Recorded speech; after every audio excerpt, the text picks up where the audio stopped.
Don't forget, the Invincible podcast is coming to you live. It's going to be taking place at the Islington Assembly Hall on Tuesday, the 23rd of May.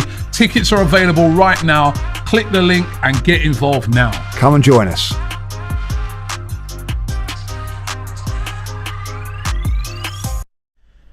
How's it going, people? Welcome back to the channel and welcome back to AFTV FANZONE, live every Monday 5 p.m. And you know what it is already. What's gone wrong with Arsenal? And the question relates to the end of the season. We've thrown it away. There's some out there that might believe we haven't thrown it away and Manchester City are just too strong. But when you look at the games, what we've dropped points in, West Ham, Southampton, and now Brighton at the Emirates, you know, don't get twisted, Brighton are a good side, but we beat them 4-2 away from home. At the Emirates, you would have thought we would have got the job done. But it is what it is, people. AFTV Plus is the app. Make sure you download it, follow the instructions, and you can take part too, because FANZONE's all about you and your thoughts and what you want to say, what you want to offer in terms of an opinion. But today's show is heavily around what's gone wrong with Arsenal, because something's gone wrong. Something's gone wrong. It wasn't that long ago that the majority were confident that we were going to secure our first league title in 19 years, and here we are, just waiting for Manchester City to get that one win necessary to clinch their 5th title in 6 years. But we moved. There's about coming up to 500 people here, so hit the like button. I know we have callers waiting already, and we are going to get into it shortly, but I do want to see what the chat is saying as well. And early on, I see a couple comments talking about a lack of world-class players, and that could potentially be a reason why we find ourselves where we find ourselves in terms of the end of the season, having led the way for the majority. But at the same time, these players got us this far, and I'm not we do need world-class players, don't get it twisted, but I'm not sure it's the lack of world-class players that cost us against Southampton and against West Ham, and then yesterday against Brighton too. I don't think you can look at those results and performances and say that's because of a lack of world-class players, especially when you consider the previous 30 or so games that, you know, we led the way in the Premier League. But like I said, I do agree we need some world-class players. We need some quality experienced players, and that experienced word, the meaning behind it, I think that is more to do with what tripped us up come the end of the season. A lot of our experienced players didn't really show up to the dance. That's how I see it.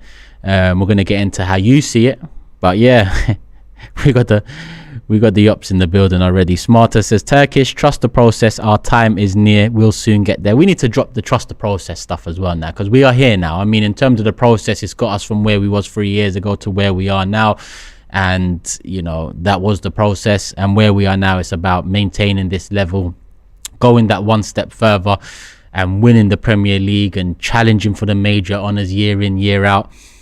But in terms of the whole trust the process thing, I'm not here for these phrases and gimmicks anymore, you know. Like I said, the process has got us to where we are now, and it's about building on top of it and making sure next season there isn't a drop-off, making sure next season we're better equipped come the end of the season, where in my opinion we should be in and around the conversation in terms of winning the Premier League title again. There's no point making it this far this season and failing to build upon it next season. That is the key now. But we'll see if we get it done. All I can think about now is a transfer window, and you know, confirmation that we will be in Washington, we will be in New York, we will be in LA. By we, I mean AFTV. I will definitely be there as well. A few of us will be there. So, you know, if you're out in the US, if you're looking to go to games, not just the US, I'm sure people will be flying in from all over the gaff to go see those games. Make sure we link up. Make sure you join us for the fan cams after the games, and make sure we talk it out. Miles with a super chat. I'm hearing the morale was low because of the earlier game at Everton, which concerns me more. Should play for the badge regardless. Disappointing. Miles, I've read that excuse a few times, and I say that excuse because that's all it is. It's an excuse. I mean, at the end of the day, Same could have been said last weekend. I know there were high hopes, or maybe not high hopes, but there were hopes that Manchester City would drop points at Everton. But at the end of the day, the weekend before, we had to go St. James Park after City had won their game. I forgot who they played last week. I'm trying to forget the last few weeks, if I'm honest. But we got the job done at St. James Park. So how, 7 days later, are we tripping up in the fashion that we tripped up in? 3-0 at home at the Emirates to Brighton. And like I said, this is no jab to Brighton. Brighton are a quality side, top side, in terms of clubs potentially breaking into the top 6 in years to come. And De Zerbi doing a great job, to say the least, over there since coming in for Potter. Leeds, that was it last week. Yeah, but it's deflating. I mean, I wish I was here talking to you guys and girls about how I do believe now, because I did say, you know, my belief went after the Southampton game, but I said, listen, in the last 4 games, if Manchester City were to drop points against Everton, then that belief would creep back up. It would creep back up. The reason it wasn't there prior, because to expect or to hope that City would drop points in 2 of their last 4 games, myth, in my honest opinion. But hey, we didn't get our job done. So regardless of what City did or didn't do, we didn't do what we had to do to maintain any sort of pressure to potentially hit that 90-point mark. And I know a lot of fans still wanted to hit the 90 points. Not too sure what that, you know, would have done, apart from say, you know, we hit 90 points. That's quite good. Listen, we've had a good season in terms of being in a title challenge towards the end of the season. First time in how long? But at the end of the day, when it mattered, here we are. Monday, talking about City potentially winning it this coming weekend, and what happened to Arsenal in the running. Ash with a super chat as well. It's simple. We're an 86 point team. Need more quality to become a 95 point team. We're ready to explode and level up. All eyes on the summer window and Kroenkes. 100%. Let me see. Nick here as well. The fan base are part of the problem, and sometimes I don't think AFTV, as some people seem to accept mediocrity. Some people won't criticize the manager, players, board, or the owners either. I've heard my fair share of opinions on AFTV and digs at AFTV. One thing that jars me with it is when people talk about AFTV as one entity, if that makes sense. I mean, I'm very different to a Thai. Julian's very different to a Turkish me. There's you know, a variety of voices and a variety of people that offer their opinions on this channel. It's never just one. On the flip side, many fans have been positive on the channel. I've been positive on the channel this season. I've changed my mind on Mikel Arteta. I say changed my mind. I was never really on his back. I mean, over the years, I think I've been fair on Mikel. When shit wasn't going well, I had major doubts. I didn't think he was the man. But in the last 12-18 months, you've got to give him credit. In terms of Edu's another one that really divides opinion, probably more so than Mikel right now. And even with Edu, I'm not too sure what to make of him. Whether the outgoings and the lack of income coming in from some of the player sales over the years can be attributed to him solely, whether the lack of plan A signings coming through the door can be attributed to him solely. It's hard to really make out how much blame we can put on Edu in those departments. All I do know is this season, I haven't talked as much about the what do I call it, the satellite stuff around Arsenal as I have done in the past. And by satellite stuff, I mean manager, I mean director of football, structure, ownership, lack of ambition, and so on. Because this season, as much as, you know, we fucked up cup competitions and we were poor in the Europa League, it's been a fair few years, to say the least, where we've shown the consistency and the mentality that we showed pretty much throughout the season up until that international break at the end of March. It just all came tumbling down after that. And we'll get into it all. Another super chat. Kieran says squad depth is an issue. The lack of internal competition makes players complacent, and the lack of ability to rest players causes burnout. We do need more players, 100%. I think, what did I say earlier? Lack of experience. I think a lack of depth goes hand in hand with lack of experience when analysing or when offering my opinion on what went wrong at the end of this season. Dave says nothing went wrong. Players overperformed. Odegaard 7 out of 10 and De Bruyne 7 out of 10 ain't the same. Nobody plays a 10 out of 10 every week. 10 out, 5 in, necessary. 10 out, Dave.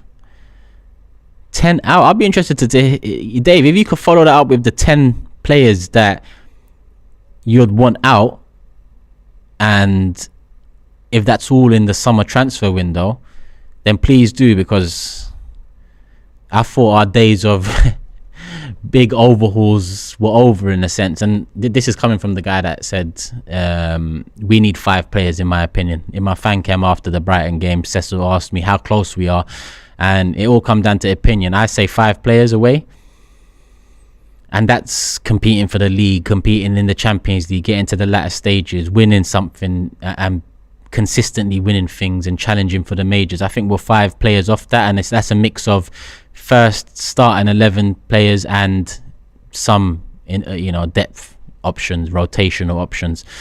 But 10 out does sound quite a lot, in my honest opinion. But then, you know what, I haven't really looked at each individual name and done my plans for the summer, let's say. Who am I? I'm just an Arsenal fan. People might say, who the hell cares about your plans for the summer? I'm not asking you to care. I do content. I love Arsenal, so I'm going to offer my opinion on it. In the past, my opinions at times were proven right, at times were proven wrong. At the end of the day, that's what debating and offering your opinions is all about. None of us are here are professionals. Or the only thing we have is a love for the club that we support and have seen. Well, not all of us have seen us win the Premier League, but I have.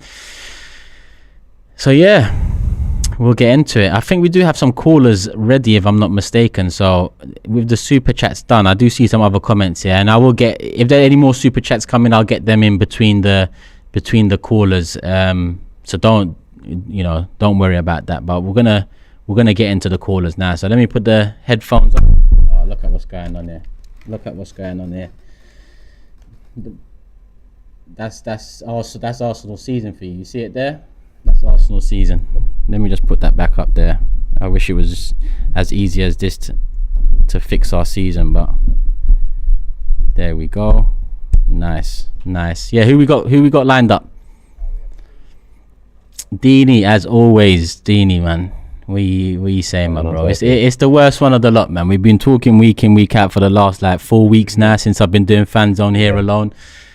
But bro, if there was any hope, if anyone had any hope out there, it's out of here. And I laugh because I can't. I'm not about to cry on stream. I'm not about to cry exactly, on stream. For real. Yeah, man. I mean, you know what? Go on. In your fan cam, literally, you literally took the words right out of my mouth yesterday. Like what you were saying yesterday. Like, you have to be professionals.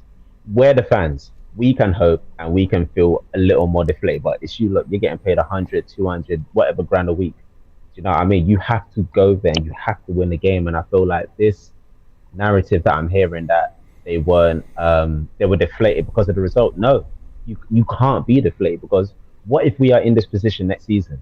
Are you going to be deflated and just let it run? Do you know what I mean? Like it was just unacceptable. It was unacceptable, Turkish. Unacceptable. And it's not the only time this season where City have won a game and caught up to us points wise and put pressure on us to win the next game that we have, and throughout the season we've been doing that.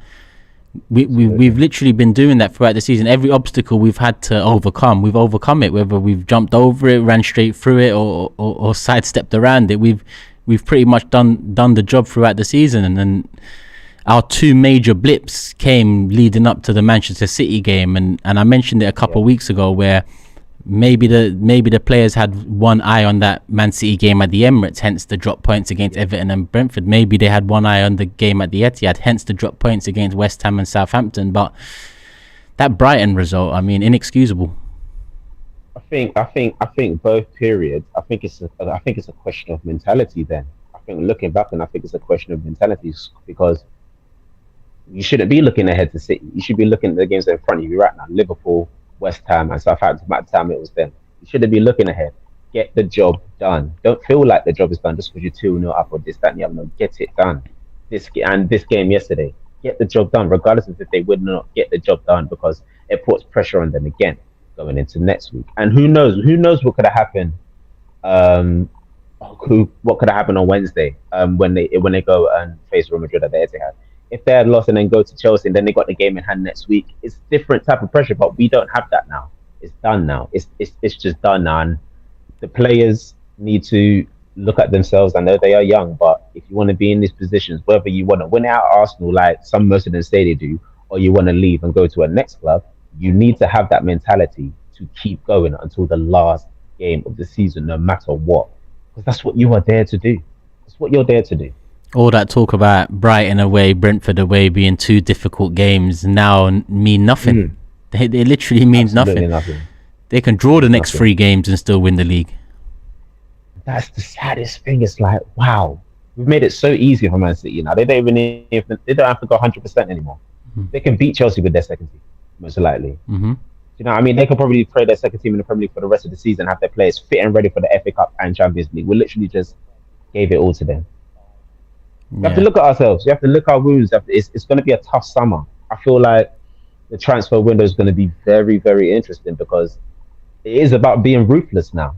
Do you know what I mean? People in their own lives, if you're not feeling someone or someone's not giving you that right energy in your life, you get them out. You get them out. Has to be the same thing in a football team. Yeah. Sad, but I'll be fair to Eddie and say like he's come in and done a job, but if he's not going to step up and be even better than Jesus, then we need better. Holding, we need better. Xhaka, we need better. I don't know what's going on with Tierney, but if his head is in 2 minds about whether we wanted to play for Arsenal to go somewhere else, we need players that are focused on Arsenal and focused on getting us to the highest level. Yeah. I'd add Fabio Vieira into that. I'd add Emil Smith-Rowe into that in terms of decisions have to be made now, because what Arteta's shown recently is a lack of faith in certain players, and Emil Smith-Rowe is one of them. Exactly. He showed faith in Fabio Vieira against Southampton. Reece Nelson's another one. Lack of faith shown in my opinion. We've got to make these decisions. You used the word sad, and I think a lot of fans look at it like that, but I think that's probably the wrong way to look at it. I mean, why are we so emotionally invested into an individual, especially individuals that haven't really offered much? I mean, I get being invested into a Saka or a Martinelli. Yeah, like it's more the Haaland, like those lot is more so like a Reece. To see a Reece or a Smith Rowe would be much more hurtful. Do you know what I mean? Yeah. But seeing like a Xhaka holding Tierney, not as much. Well, Tierney's had so much potential, but whatever's gone wrong, something's just gone wrong. Do you know what I mean? But it's time for sadness, but it's time to be ruthless at the same time.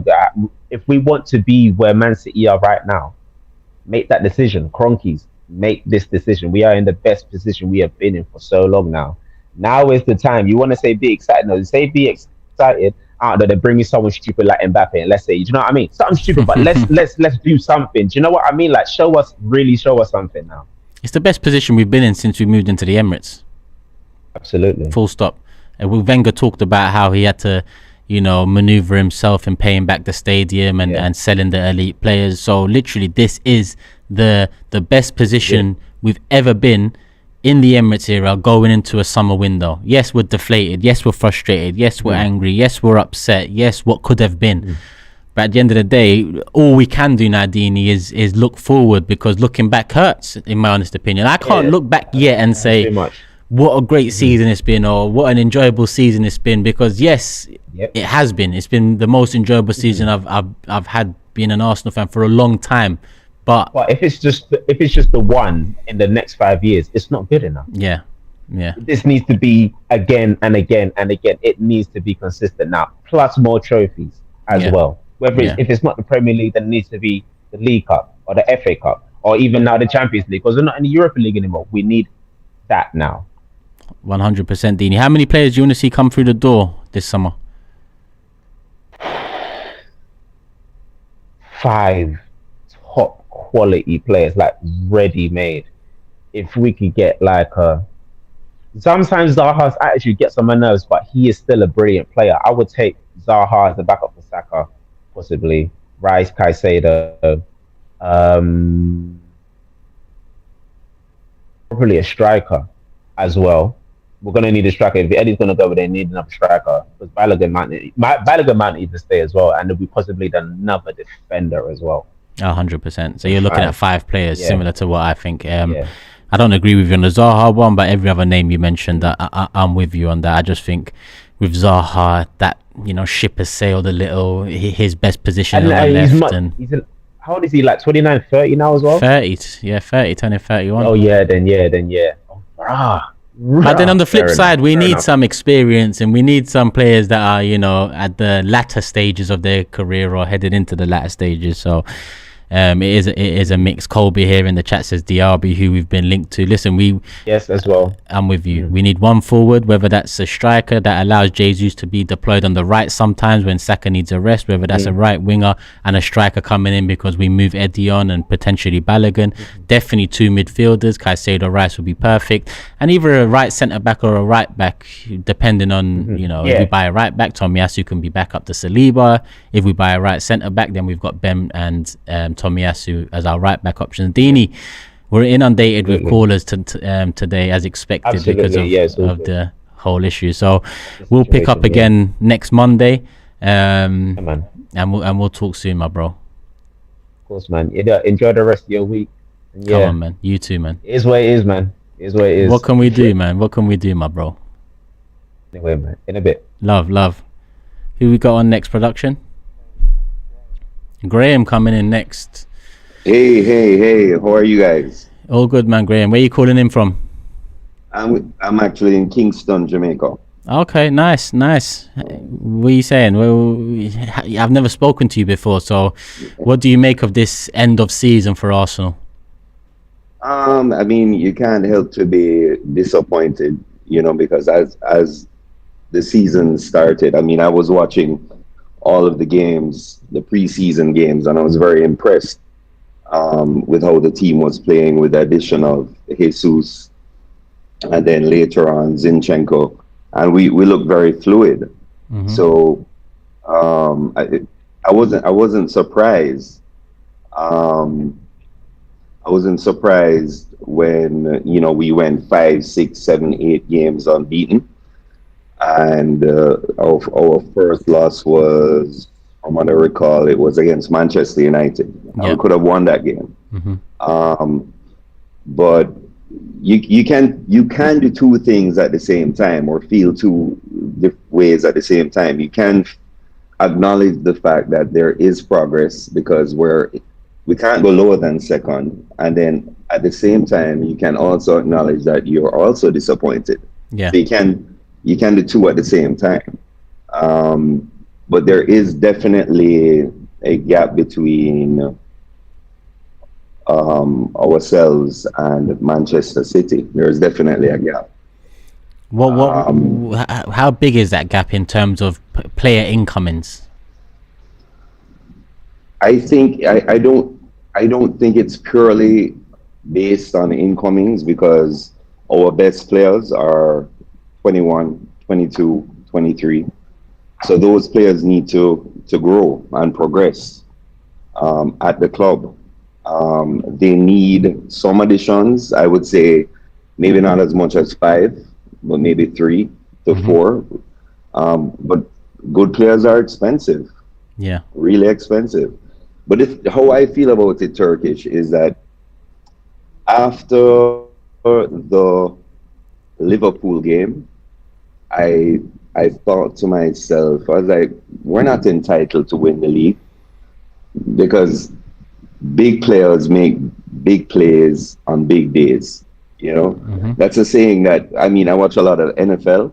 Yeah. And champions win games like that. Champions don't allow Liverpool to come back when you have them 2-0 down. Mm-hmm. If you have your foot on Liverpool's throat in Anfield, you press harder. Yeah. There's no killer instinct. So I watched the West Ham game, and then the same thing happened again. And then I'm like, okay, definitely we're not winning. We're definitely not. We're not going to win the Premier League. And then adding insult to injury, if you think about it from this perspective, if we considered ourselves the best team, why is it we could not beat the second best team, City, one of two occasions? Yeah, you could make it free if you had the FA Cup. Yeah, if you had we didn't beat them once, so we're not entitled to first place. We're not there yet. We are actually where we're supposed to be. Yeah, I mean, you said you was confident going into this season off the back of pre-season, and I get that. But you also said that after that Liverpool one, it was probably the first crack you saw in terms of the title race potentially heading over to Manchester City and favouring them. And I'm actually with you. I wasn't as confident going into the season. I thought making top four would be the next step of the process that everyone talks about. That would be the next step, because Champions League football, Champions League money, a very young side. I didn't envision a title challenge coming, but a title challenge came. I've got to talk about the here and now. Yes, after a couple of weeks, I can take a step back and say, what did I expect from this team, and what did they deliver? And the pain of missing out will dwindle a little heading into the transfer talk and the pre-season stuff and all of that, because then you're more looking forward than you are looking back. But in the end, we had it there, and Manchester City, who throughout the whole season I was asked on my own channel, on the Big Six, on this channel, are we going to do it? Are we going to do it? Are Arsenal going to win the league? And I was always hesitant to say yes, because we were 8 points clear of Manchester City at the best of times, but they always had a game in hand. So you could argue that's 5. In my opinion, with the young side we have, that was never enough for me to be confident that we're going to get over the line. Give me a 12, 15 point lead, and then I might have been a bit more confident.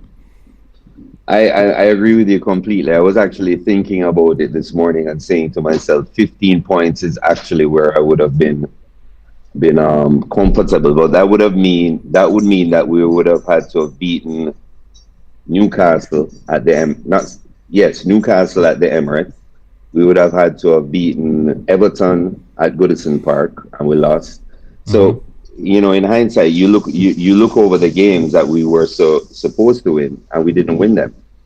Yeah, 100%. If we're so-called champions, so or champions in waiting.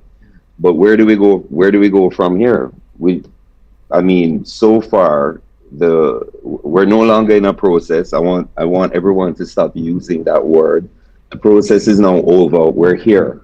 Yeah, that's what I'm saying. Yeah, we're here. We challenged for the title. We carried Manchester City up to the last 3 games, and I think that's good.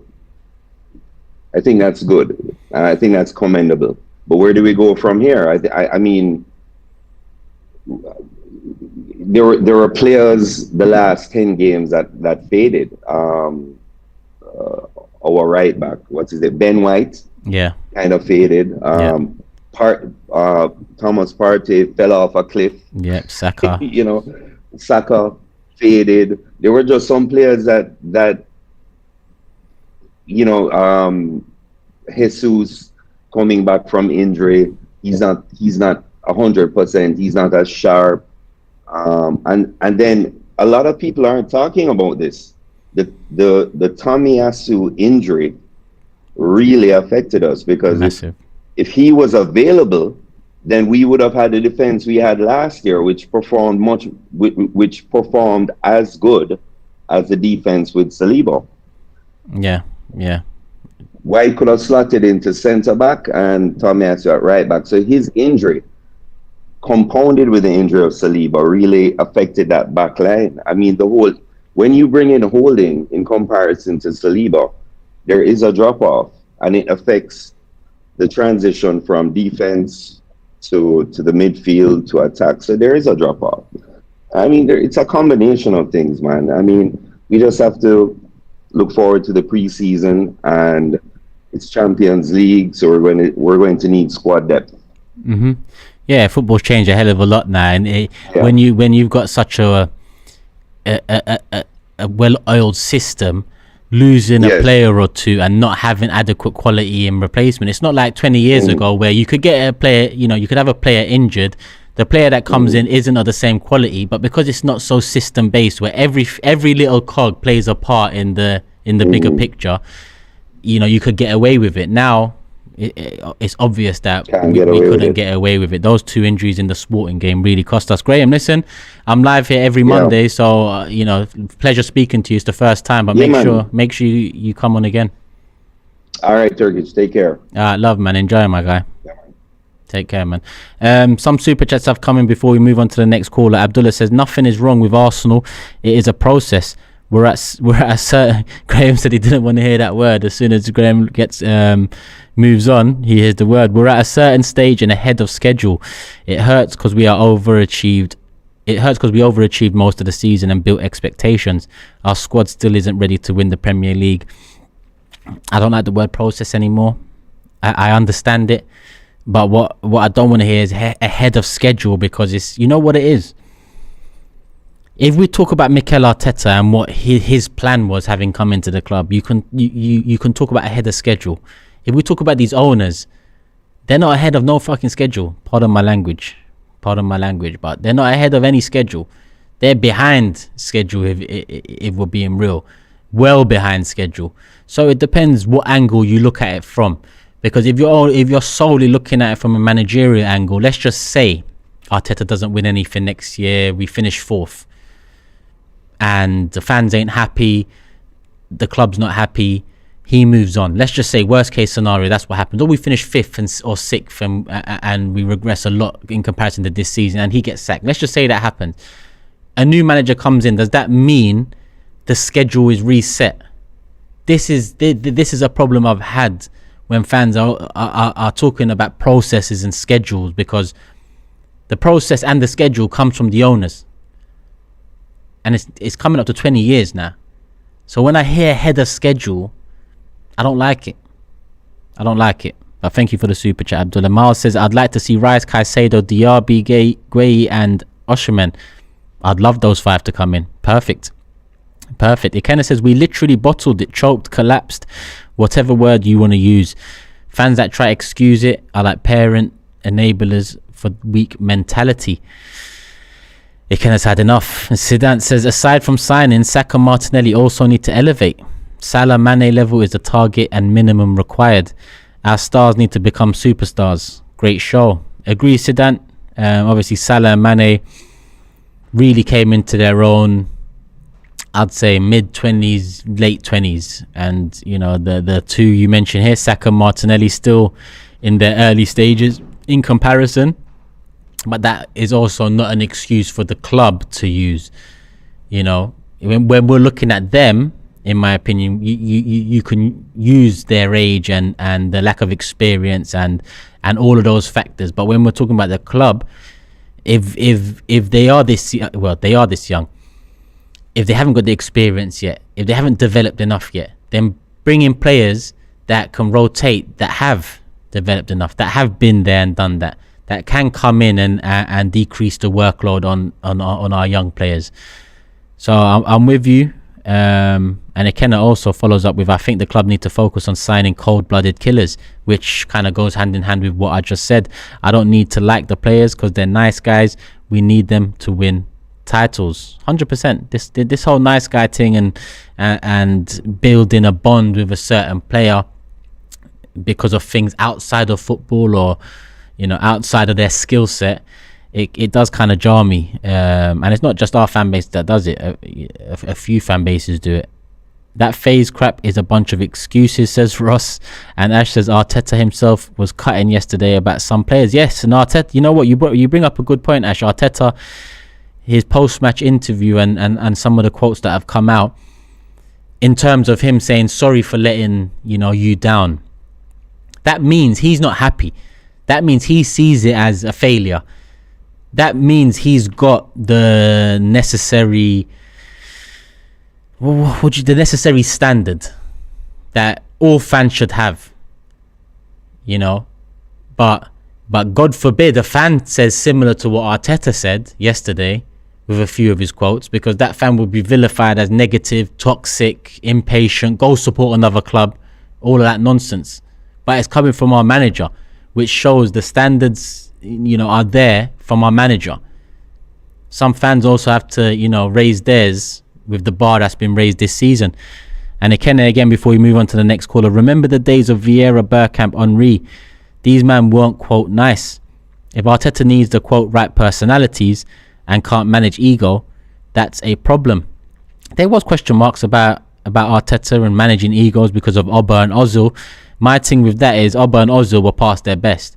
So as much as some fans would look at it as, oh, he can't manage big players, he can't manage the big egos, I'm yet to see that enough for me to say he can't.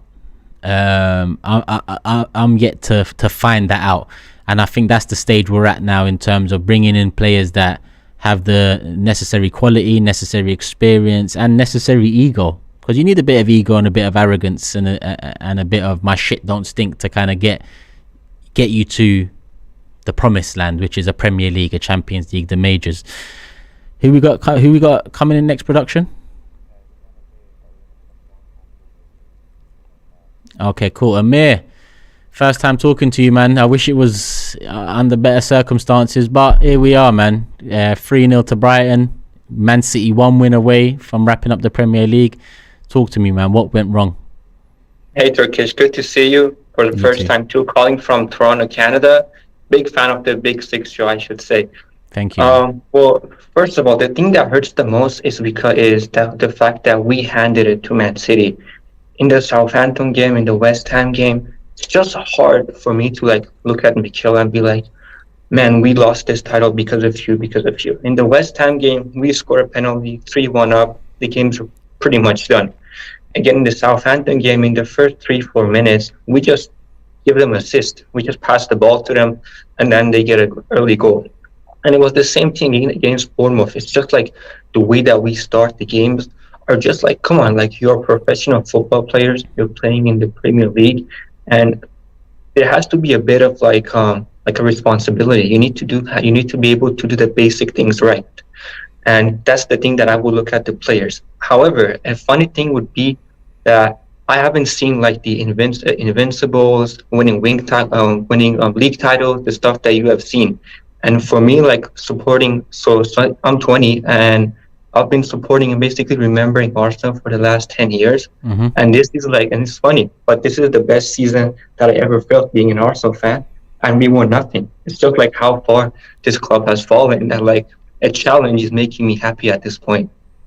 Yeah, I said in my fan cam, I mean, of course, in comparison to the last few years, even the last decade, you know, there's a lot of positives this season. When you compare this season to those seasons, you can say in comparison, this has been a great season. It's been the most enjoyable season. You can wax lyrical all day about this season when you compare it to the last 3, 4, 10. But the fact of the matter is, the last 3, 4, 10 is not where Arsenal should have been. You know, we let the owners descend. I say we let. It's so hard to get owners out, but we were slow in identifying them as one of the core reasons why, you know, Arsenal have declined. Was I, you know, towards the end of Wenger's reign, was I, you know, Wenger out? Yes. I mean, a lot of people have seen it. Yes, I wanted him gone. Why? Because he was protecting the owners a hell of a lot. And in my opinion, because of that protection, a lot of the fans that, you know, loved Wenger and hung by his every word, they would also fail to mention the owners and their part to play. Then Wenger goes and the owners take on full ownership, and they use that excuse of, listen, we're full owners now. Now's the time to judge us. Yeah, for me, that's just all bullshit. For me, that's just another excuse to get away with what they got away with. But hey, what can I do? And in terms of fans that think like me, we're in the minority, especially when you consider where we are now to where we was when they took on full ownership. They've got an argument there, but that's if you're taking their word as gospel and saying, all right, well, we can only judge them from 2018. But the fact of the matter is, I'm judging them from 19, however many years ago it's been. That's where the judgment is coming from. So, you know, it's a difficult one. But in terms of what went wrong, Amir, this season, what would you put it down to? Because we do have a lot of callers, so I do want to get everyone's opinions in. But I do want to ask this question as the main question today. What do you think went wrong? Was it the injuries? Was it a lack of experience, lack of squad depth? You know, was it coaching? How do you see the end of the season and why? I think it's like everything you said, like 20%, 20%, 20%. But I think the biggest one are the injuries, because as the previous caller said, like losing Tomiyasu and also Saliba at the same time, you know, that really hurts. And then even last game, we also lost Zinchenko. So that means like 3 of the players that could play the back 4, you know, they weren't like the actual starters. I just want to touch on the transfer window really fast, because you brought up like the board and the owners and stuff.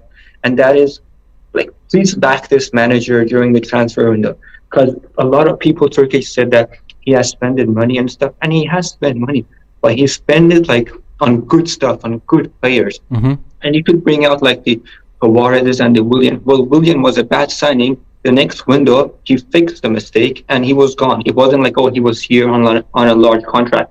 So they fixed the mistake and he was gone. Even someone like Tavares or Lukaku, I really think if we like sell them this season, we could make like maybe probably at least close to what we paid for them. But the big signings that he has made, like the Odegaards and the Ben Whites, they all have been very good signings. And I really want him to get back a lot this summer. And I'm talking like more than 200 and 250. And just really quick, regarding like the players that we are being linked with, why like do we have to pick between Rice or Caicedo? Why can't we talk about like getting them both? Or why are we not in the conversation for someone like Joshua Kimmich, the guy who's like 27, 28, experience? And I think we could attract players like that. What are your thoughts on that? I'm with you. I mean, in January, they said that the bid for Caicedo won't affect bids for Rice and our interest in Rice come the summer. So I don't actually want to hear that it's Rice or Caicedo this summer. But I'm with you. I am starting to hear that it's one or the other. Who do you prefer and all of this stuff? For me, it's bringing 2 quality midfielders. You know, people argue that Arteta's been backed. And in my opinion, he has been backed for the level we were at, which is Europa League, and the wage structure was fucked. So if you take into account, what is it, 450 mil spent over 3.5 years? If you break that up, you know, my maths ain't the greatest, but let's just say on average that works out to what, 150, 140? Yeah, 140, 150 mil a year spent. No one thought after spending that amount of money per season, Arsenal will eventually challenge for the title. No one expected what we done this season. And people are going to laugh. What did you do? All right, that's fair. We haven't won the Premier League, but in terms of challenging and being the team that came closest to knocking Manchester City off their perch, it's us. Now is the time to do the 250, 300 mil. Like I said, it's 19, 20 years man's been waiting for this club to start moving like the club we are. A massive club that makes massive amounts of money. And now we're in a position where players might be looking at us saying, I might be the final piece of that jigsaw. I might be able to bring a Premier League title or a Champions League to the Emirates and I'll become a legend. I'll go down in history, because that's what will happen to the next set of players that bring us a major, without a shadow of a doubt. So I'm with you on that, Amir. We need to spend 250, in my opinion, minimum. And we need to bring in ready-made quality players that can have, you know, a place in the starting 11, a place on the bench, a good mixture of quality and experience that can help see us through both the Champions League, the FA Cup, and the Premier League. And another thing, Turkish, just to touch on really quick, like I'm a big Mikel Arteta fan, and I supported him like through the hard times, and I really believe that, as Big Steve always said, if you're able to see like small improvement, keep him until like you see no improvement. But however, we have, at the end of the day, we all love Arsenal, and that's the biggest thing over any manager, any players, as you said earlier in the show. I just don't understand how can like someone be in Man City for 3 years, like being the change room, be with the manager, and just have a poor record against Man City. For next season, I really hope we could at least get a 1 win against Man City, because even managers who have never even been near Man City have a better record against them. So I really hope that he could improve in the games that we're playing against City, home and away, or even in any cup that we're playing against, to at least get a couple of wins against them. Yeah, that's key. That's part of getting over the line, in my opinion. This season, we turned around a lot of narratives, be it our record against big six sides in general. 4 points out of 6 against Liverpool, winning at Tottenham Hotspur Stadium, amongst others. Brentford away, Crystal Palace away, and so on. Next season, we need to couple all of the ones we turned around this season with the big one, which is turning around the Man City narrative, which is a must, in my opinion, to take that next step, beat the final boss, and then you can become the final boss yourself. So I'm with you, Amir, but it's been a pleasure talking to you, my guy. Mm-hmm. Thank you, Turkish, and I hope to see you in Toronto one day. Yeah, man. I'll be there one day for sure, man. Okay, take care, bro. Take care, man. Enjoy the rest of your day and week. Here we go. Ahmed? It's actually Ahmed. Ahmed. It's actually Ahmed. Ahmed. Ahmed. No. Oh, come on, man. Yeah. What you saying, my bro? Yeah, I'm doing fine, man. What about you? Could be better, but here we are. It is. Yeah, man. I'm sorry, man. I'm a big fan of the Top 6 show. I watch it like Big every Six, Monday, Big Six. Don't call it Top 6. Yeah. We got Oxford in Top 6. We don't want it. No, I don't understand. But yeah, Big Six. But I don't think I could watch it today. Yeah, bro. I'm seeing a lot of Arsenal fans saying they can't watch it today. You see, you can't leave me in the dirt like this. You have to be there. I'm gonna turn up. I'm sorry. I'm gonna turn up. But yeah, I'm sorry. It's a bit difficult. I had to start the career mode again because of that. Yeah. Man said he started career mode again. Ahmed, talk to me, man. What went wrong at the end of the season? You know what? I think there's a lot of things. But the thing is, the most important thing, I think we didn't expect to be in this position to start with. So I think for us to think that we were going to win the league, I think it was a little bit too much. I think we should have been more realistic. And I'm not the one to talk, because I remember like in August, I think when we won against Crystal Palace, I said we were going to win the league, but I think we were in a position that we didn't expect it to be. So I think we don't have the right to be sad. I think this team played a very good matches. I think we won a lot of matches, but still, I don't think we are there yet. I really do. I think we were the best of like United, Chelsea. I think next season we're definitely going to challenge. But I do believe that we're going to need like really good players, and the players that we're going to need, I really don't know. I think Yeah, I'm completely with you. Not in terms of saying we're going to win the league after the Palace game, but in terms of, if you take 2 steps back and take emotion out of it, no one expected us to be where we're at. No one expected us to be the best of the rest. People would have even laughed at us saying we're going to finish second and we're going to be, far better than anyone else below us, and we're going to be clear in second. People would have laughed at that too. But to be honest, I probably would have laughed at that if another Arsenal fan said that to me at the start, because me, I'm very pessimistic. In the end, obviously, the juggernauts have won it, and I say juggernauts because they're used to being here. They're used to getting over the line. They've got the manager, they've got the money, they've got the squad. It's up to us to match that now. We've got rich owners, we've got a good young squad that's put up a hell of a fight this season. It's about putting the finishing touches to it now and building. Yes, definitely. I think the only thing that we are missing, I think we should have. I believe that we need a striker that could score like at least a 30 goal. I think we are in that place where Liverpool were when they bought Salah, when they had an unexpected season, and then after that they bought Van Dijk and Alisson. I think we are like those 2 players away from like competing with Man City. Yeah. And I think who are those 2 players are really like I think that's the difficult part. I think we definitely for me, I think Jesus was not good this year. I think he was good, but I don't think that he became the player that we wanted him to become. And so I think that's where the problem. He always used to score for City, but he didn't go further than 10 goals. I think we needed that player that goes to 30 goals, 25 goals.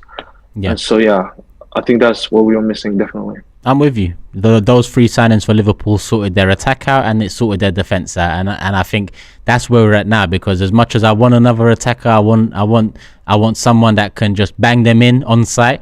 We do need to sort our defensive problems out because we've conceded over 40 goals this season, and as much as yes, Saliba got injured at a key stage, that's way too many goals to be conceding in my honest opinion. So we've got work to do this summer, Ahmed, man. But again.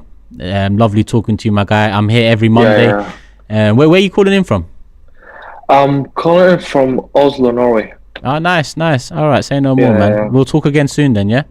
Oh, definitely. And I'm gonna watch your show today. Yeah, man. I need people there, man. I can't lie because it's gonna be peak.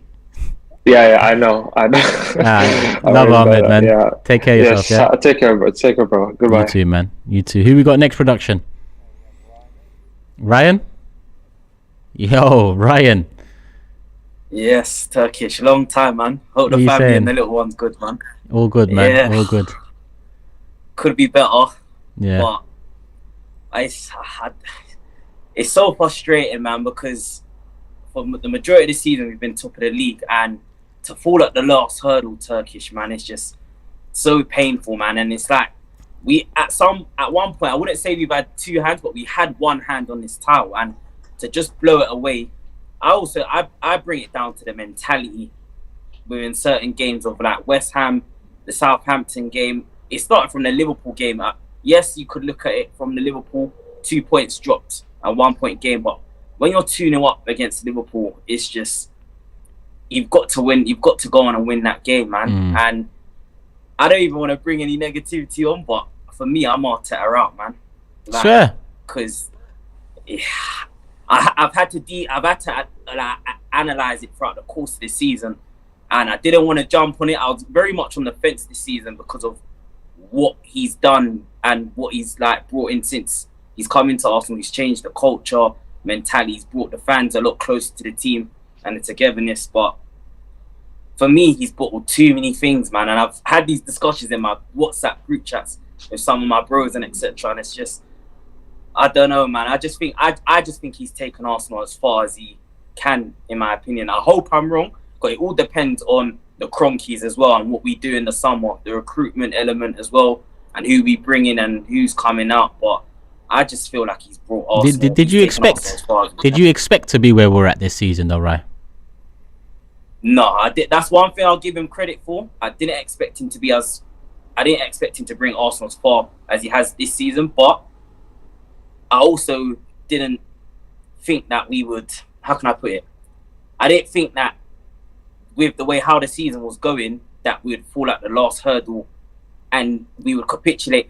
The thing is, we haven't even lost this title in the Man City, the Liverpool, and Newcastle sort of games. It was, because I know we beat Newcastle, but it was the West Ham, Southampton, the Brentfords, and Evertons during the season when we drew.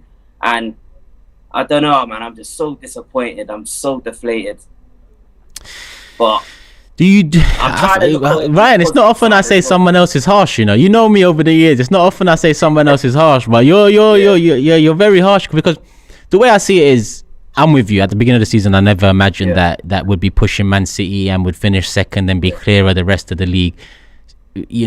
And you watch the Big Six, and we've talked after games at the Emirates quite a few times this season that I never believed we was going to win the league.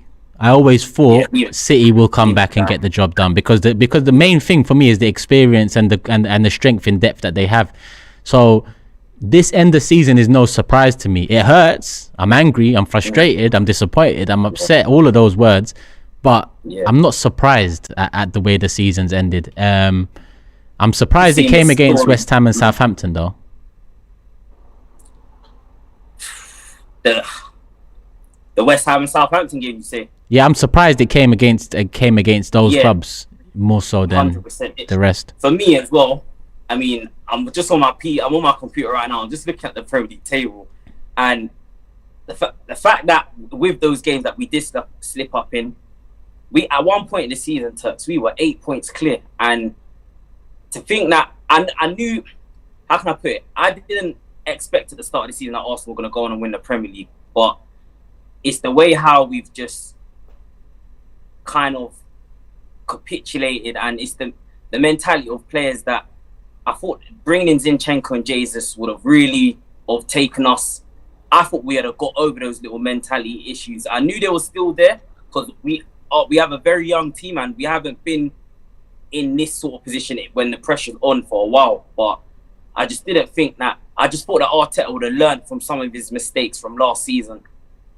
That's what kind of hurts the most. But don't get me wrong though, Turks, it is progression and we have kicked on because, like how you said, no one expected us to be in this position at the end of the season. But I just think it's massive what we do in the summer, man. It's a massive summer because I feel like we're, ideally, I think we're 6 to 7 players short, but I think realistically, we're going to bring in 4 or 5, I reckon. And I need 4 or 5 top players. I think we need not a replacement, but someone to give Saka competition on that right winger side. Musa Diaby is one of my favourite players right now. I think we need another centre-back for Saliba. We could do with Caicedo and Rice as well. Possibly just one, because what I've been saying to a lot of my other Arsenal friends is that they're both 6s. So could we do with a 6 and an 8? Someone that's more of a fluent 8 that plays in Xhaka's position. I think Arteta, I was reading, Arteta's trying to train Smith Rowe in that position, but I don't know, man. I think we need someone. I looked at the game yesterday and Brighton played us off the park. And I look at Caicedo played right back yesterday. I had to rewatch it on. I never really watch Match of the Day when we lose, I'll be real. But they were showing it and Caicedo was at right back, but not normally. He's normally in the midfield. And look at him and McAllister. They both get into Arsenal's first 11 right now. I think that arguably, I'd say, Caicedo and Partey, I'd say there's a debate for that at the moment. I'll say Caicedo's been better than him, but on form right now, Caicedo and McAllister both get into Arsenal's midfield. And I agree. I just think we need to strengthen in certain areas to really push on and kick Man City to that next level. Because next season, Chelsea are going to spend, Liverpool are going to be coming back. I think Man United are going to be there depending on what they do with their situation with the Qataris and their ownership issues and etc. Newcastle are here now. I mean, the Premier League gets harder every season, Turks, man. Yeah, it's a top 5 next year as well, not a top 4. But I'm not even entertaining that. We challenge again, we go again, we try win it, and we go into the latter stages of Champions League. I want a major next season. I can't lie to you. I want a major. The pressure's on. Yeah. Listen, Ryan, as always, what was you gonna say? I just got one last question for you, Turks, before I shoot off. How can I put it? Is this for next season? With if Arsenal were to get a major, let's say on the flip side, if Arsenal don't win a major next season and there's no progression, where do you stand with Arteta? Because I know, listen, we all know the issues, the Cronkies at the top, but how many more chances can we give Arteta, man? You know what? It's a difficult one to answer, but okay, let's just say we go out and spend 250, 300. Let's say we bring in 5 players, and let's say we sort our bench out and we bring in 2 players that slot into the first 11, and we improve how I want to improve, how you want to improve, how a lot of fans want to improve, and then we go into next season and we don't challenge and we miss out on top 4 potentially. There's so many different scenarios that could kind of affect that decision, but all I'm saying is these are the 3 things that need to happen next season for me. They need to happen for me. Another challenge for the Premier League at the very least, quarterfinals of Champions League at the very least, and a trophy at the very least. These 3 all need to happen for me to be happy with the season, happy with the next step of the process or whatever people want to call it, and then we'll look at what happens. I'll compare it to what I wanted or what I expected it to be after this season, and then make my decision off the back of it. It's hard to answer it 12 months away, considering we don't know what we're doing in the summer window. Because if we go out and spend 150 mil in the summer, Ryan, like you said, other clubs are going to improve as well, and come next summer, it's probably going to be Kroenke again for me first and foremost, because in my opinion, if they don't fix up this summer and do what they should have been doing 10 years ago, then it doesn't matter what manager comes in, because the owners don't have the necessary ambition to really kick on. take us to the next level. No, Yeah. I agree, man. Yeah, But so that's my We opinion just on got it. to see how it goes. I've got to see. Listen, good luck on the Big Six tonight. I'll definitely be watching, man, because I know it's going to be quite a big one for you, Man said good I know luck. Saeed and Matisse and them lot are just going to be togs as well. I just know they're going to be on to you, man. I'm going to help. I'll be supporting with my few super chats anyway, man. Yeah. I love my bro. Love for the support. And listen, take care of yourself, man. Link up soon, man. Soon, man. Come on. No. I see super chats coming in, but I'm gonna save them for the end of the show because we've still got a few callers waiting. So if you have sent in a super chat, then don't worry, we will get into it. Who we got next? Is it Harvey next? Oh, we got Harvey there. Yes, Harv. I was waiting for you to pop up. What are you saying, man? Just waiting for the summer, man. That's all I can really say. Listen, you're not shy Yourself? to. You know what it is already, but let's get straight into it. You're not shy to offer your opinion. What went wrong for you? What's gone wrong? You know what, Turkish? I said we bottled them when we lost 3-1 at home against City. And the reality is that I remember when I was watching that Real Madrid-Man City Champions League game. It was a fantastic fixture. And what was crazy is that as I was watching it, a scary thought popped into my mind, and that was the reality of we are so far from that level of quality. Mm-hmm. We are still so far from that. So what went wrong? I think the reality is that the gap in quality between ourselves and City, it catches up to you. Over 38 games, the league table does not lie. But also, I think that the psychological aspect of the actual title running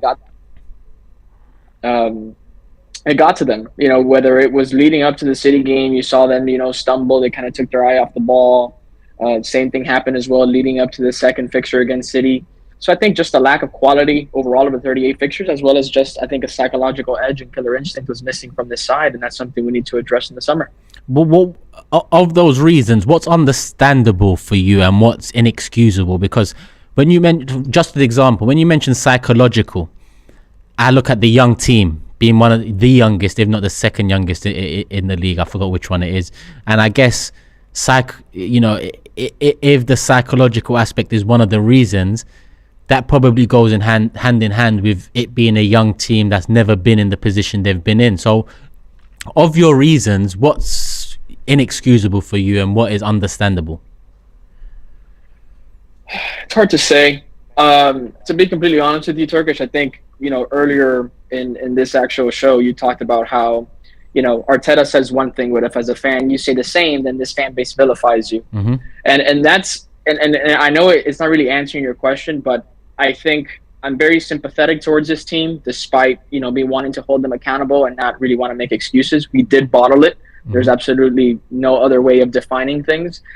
But it's very true what you said. I find myself having more frustration towards our own fan base than I do towards these players. Because at the end of the day, as fans, we're not managers, we're not players, we're not sporting directors. There's very little control that we actually have over this football club. All we can do is just enjoy the highs and the lows and the emotions that come with it. But if you're going to share your frustrations or your relations with the fan base and they're going to ostracize you for offering something against the grain or what is accepted in the common time, then it kind of ruins the experience of being a fan. Mm-hmm. Because then why am I going to let something that I have zero control over affect me so passionately? Yeah. And I know you know exactly what that feeling must have been like during the Wenger out days. And so, I think this fan base as a whole just needs to have more balanced and objective conversation. I know James once wanted to focus on our home performances against Everton when we actually won. And he had to issue a public apology on Twitter for being negative, like if he was KSI or something. And then eventually it's those home performances that caught up to us. So I find myself being more frustrated with our own fan base than I am towards these players. Because I think that despite it not being success, this was the real first season that we can actually all say, you know what? We trust these players. We trust Arteta. Let's go. But now it's even more accountability and us having to go to that next level. So pressure's on the Cronkies now to make sure that they deliver for this next stage. Bro, in terms of the type of fans that you're talking about, I'm completely with you, bro. I've been there, done that. I'm still there. I mean, quite a few comments on my fan cams from Arsenal fans saying, why is he moaning? Doesn't he stop moaning? I'm just thinking, you just clicked the fan cam after we've lost 3-0 to Brighton at the Emirates, and Manchester City are now one win away from the Premier League title. What did you expect me to do? tap dance. I don't understand what people were expecting from that interview. Of course I'm going to be dejected. Of course I'm going to be frustrated. Of course I'm going to be angry. Of course I'm going to be emotional. It goes without saying. I opened Twitter today. Curtis, big up Curtis, a friend of the channel and someone I've done a lot of content with over the years. He put something up about the Cronkays, and an Arsenal account replies to him saying, find another club then. And I'm just thinking, what the fuck is going on? Who the hell are you to tell? Dude, I remember on Twitter, I said something like, "Oh, even though I hate Chelsea, beating them gave me no joy today because my eyes were on the title, not the pointless banter." Some fan replied to me, "Oh, you're a Yank, so you don't get it. Beating Chelsea is always something worth celebrating." I replied to him, I was like, "Enjoy your doing the double over Chelsea parade. Like, I want to win a trophy." Like, that kind of mentality is just it's what ruins the experience of being a fan and what makes this title running much more disappointed, because you can't even come to an actual, let's say, same page with your own fan base and wanting to talk about these things. And people make excuses. They're like, "Oh no, we didn't bottle it. Nobody expected us to be here." It's like, yes, that's true. But just because we exceeded expectations does not mean that we still failed in what was an opportunity. 100%. And I tell fans, I was like, if you're an average looking guy, right, nothing special about you, but you go out to the club with your mates and a 10 out of 10 is looking you up and down and she's giving you the eyes, and you go over there, you buy her a drink, you're dancing, you're making out, you go back to her place, and then all of a sudden, you can't get up for the occasion. Are you going to go back to your friends and say, "Oh no, I didn't bottle it because I wasn't even supposed to be hanging out with a 10 in the first place. You're going home with a 4. You're the loser." That analogy is mad. No, but it's true. Like, I get you. Just because no one expected you to be there in the first place doesn't mean that when the time came, you crapped the bed. Like, you still failed. It's still a failure. And what's gonna happen is that whether it's 30 years from now and you're gonna be there with your ugly wife and 4 kids and wishing you could have closed a deal, or as an Arsenal fan 3 to 5 years from now, if we don't win the league, we're gonna be looking back to this season and saying that was an opportunity we should have taken. Yeah. This season, it's definitely the season where in 2 years we either look back and say something special started then, or we look back and say that was when we should have done it because we haven't come close since. It's going to be either or. That analogy is quite a good one, though. I can't even lie to you because it makes so much sense, and it's a perfect analogy. You might see me use that one day myself, Javi. Feel free, man. I always use those kind of analogies. Those boardroom analogies, they're so universal and primal. Everyone gets them. What are you telling me for the summer before we wrap it up? Are you at the pre-season? 6 signings. 6. I was going to say, are you at the pre-season?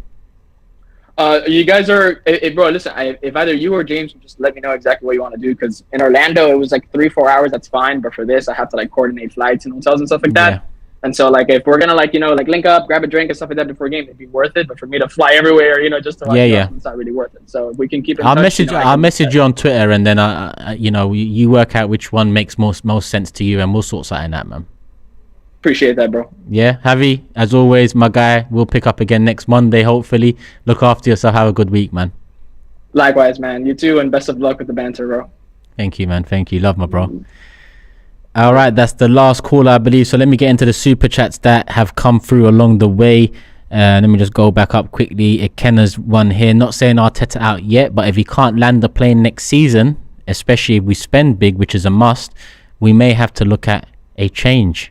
Something to discuss next season. I'm still reeling off this one, my guy, but I'm with you. Like I said, there's a few metrics that I need us to hit next season. Jashar, hope you're well. I know Jashar's going to be on the Big Six tonight, my guy.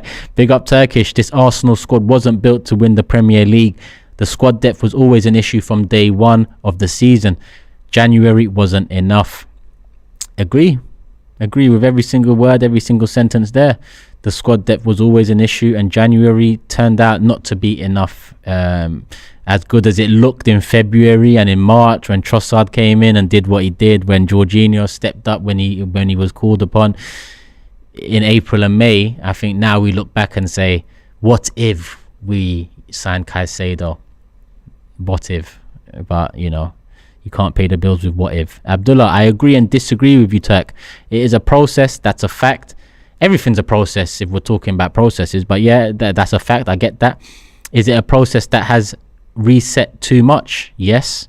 But now it is what it is. Hopefully, if Arteta fails, he leaves something to build on. hopefully he doesn't fail first and foremost. Some will say he's already failed. I get that. But if we're talking about next season and building upon this one, the first thing is hopefully he doesn't fail, and the second thing is hopefully we're in a good place if he does and we do move on. William says, Arteta out, question mark. Are you lot kidding me? The man brought us to the dance, for fuck's sake. It hurts, I understand, but we can never forget what the boys brought to us this season. Even more so next season. Come on, you Gunners. William, like I said, I think the Arteta out calls are harsh. But in terms of we can never forget what the boys brought to us this season, I can't agree with that, because like I said, it depends what we do off the back of this season. If we build on it and we move forward and we consistently challenge and win major trophies, then yes, we can never forget this season as the start of it all. Then again, you're right.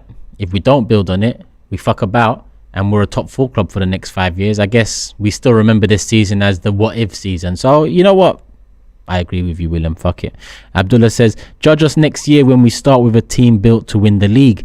I personally want Rice, Cancelo, Walker-Peters and Vlahovic, KT, Eddie and Sambi Lokonga out. Might as well add Holding to that list as well. And Reece not signing a contract. I guess he's gone. But Gunnar Lee said Walker-Peters on the watch along yesterday. I'm not too eager on Walker-Peters, if I'm honest with you. I think we can do better, but I thought we could do better than Ben White and Ramsdale, and look what they've managed to do and be a part of in terms of the last couple of years. So I'm just with Arteta. Whoever he wants to buy, get it done, Arsenal. Get it done, Kroenke. Get it done, Edu. And let's see what he has in store for us next season. That's my view on it all. That's all the super chats in. That's all the callers I believe that we can get on. There was some technical issues there as well, people. So if there's any callers that did log in but didn't get through to get a chance to talk, apologies. Every Monday I'm here. Every Friday Robbie is also doing FanZone, both at 5 p.m. So try your luck again. But yeah, as I said, I wish we could talk under better circumstances. We've passed an hour. Hit the like button, people. We've still got near enough 800 people here. Hope you've enjoyed the show. Leave your comments in the comment section below after. And yeah, if you're a fan of the Big Six, then tune in tonight. I'm going to need the support. Love for the love, people. Hit the like button. I'm out. Peace. Don't forget, the Invincible podcast is coming to you live. It's going to be taking place at the Islington Assembly Hall on Tuesday the 23rd of May. Tickets are available right now. Click the link and get involved now. Come and join us.